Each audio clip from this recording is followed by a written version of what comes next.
Welcome back to the Lemon Factor. I'm Chad, and today I'm here with our 2003 Lexus IS300 Sport Cross. So over the past couple of months, I have been putting a lot of energy, a lot of effort into some preventative maintenance. And if you haven't seen those videos, I'll put some links down below in the description.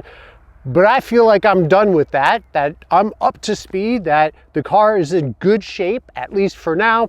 And I'd like to find out how quick this is. Now, I gotta say, I'm not expecting much. This was never a fast car to begin with.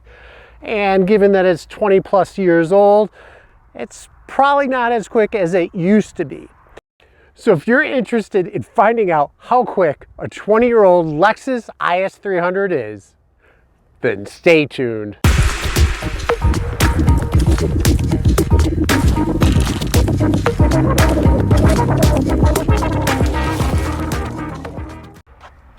Oh yeah, one very important thing you should be aware of, especially if you're new to the channel, is I live in Colorado, high altitude.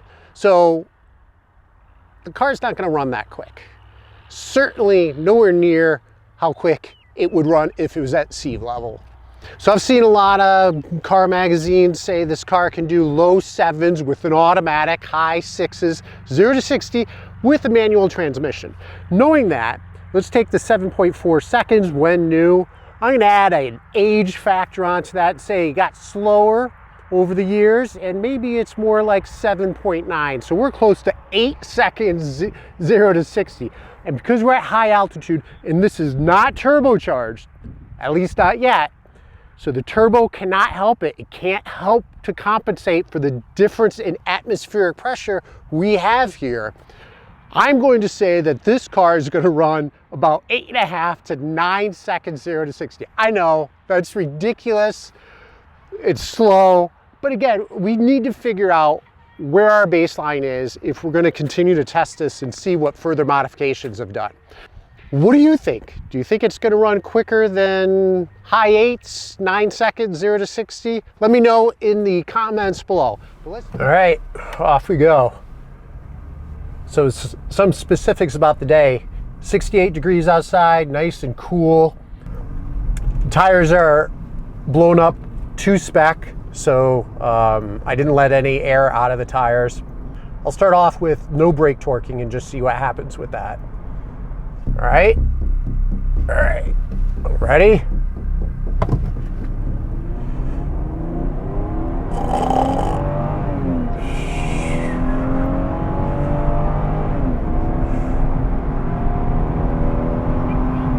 This has got to be one of the slowest cars I've driven in a long time. Come on, man. I have no fire. Wow, I was hoping at least 9 seconds. Oh, wait a minute. I just had the AC on. That, for these older cars, that has to mean something, right? I mean, that's got to be a big deal. Reset, brake torque.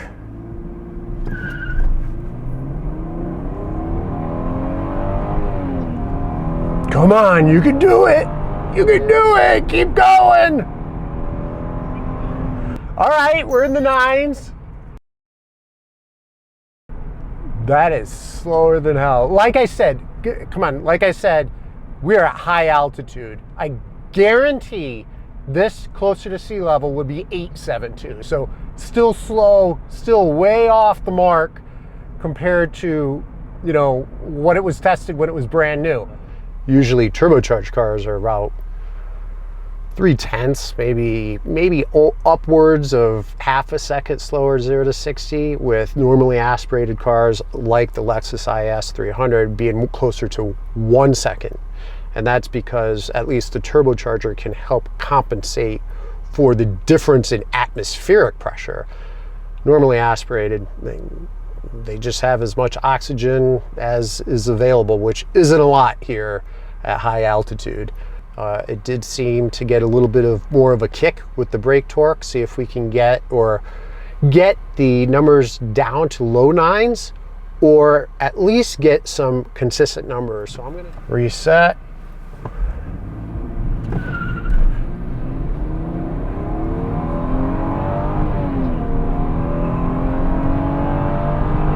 I don't even feel like I'm gonna get in trouble.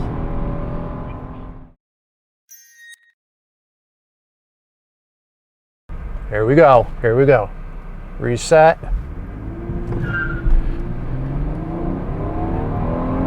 Come on, come on, come on. This boy is fused like fire. I'd like to take this opportunity to mention our merch store on Etsy.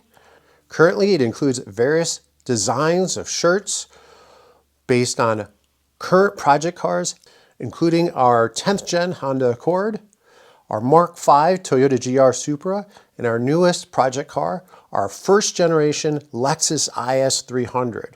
We also have various shirts not associated with the project cars, plenty of designs out there.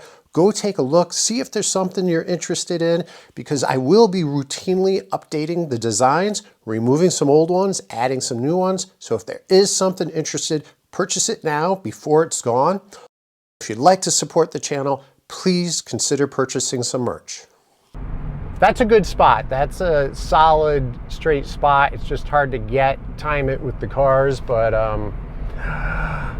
let's just try a couple more, I guess. Let's not forget that I'm in an automatic, not a manual, so obviously that plays a role in it. It is slow to shift too. If you've done this before with your first generation Lexus IS300, you have the automatic, let me know what you've done to get the best times. Have you had to let a little bit of air out of the tires? Are you using the manual? Because we do have the manual shift option. Are you brake torquing? Seems like I'm almost just shy of 2,500 RPMs when I brake torque. What combination have you seen produce the best acceleration times? At the end of the day, it is what it is, right? Again, this is more to find out what our baseline is so that we can compare it once we get the turbo on. Because if it's doing 9 seconds 0 to 60 now, I sure hope that once we get the turbo on, we get it tuned, we get it going, that we're at least initially in the 5s, which is going to be a huge, huge difference. And then when we build things up from there and turn up the boost, that maybe we can get high 4s. All that matters is how much do you believe? I don't know. I don't know. With stickier tires, we'll see.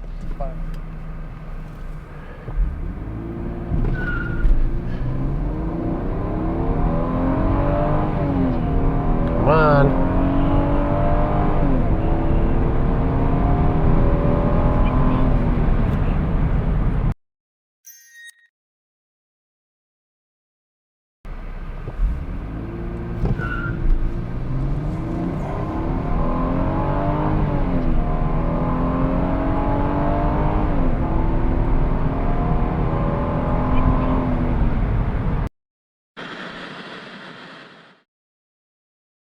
I think that's it for today.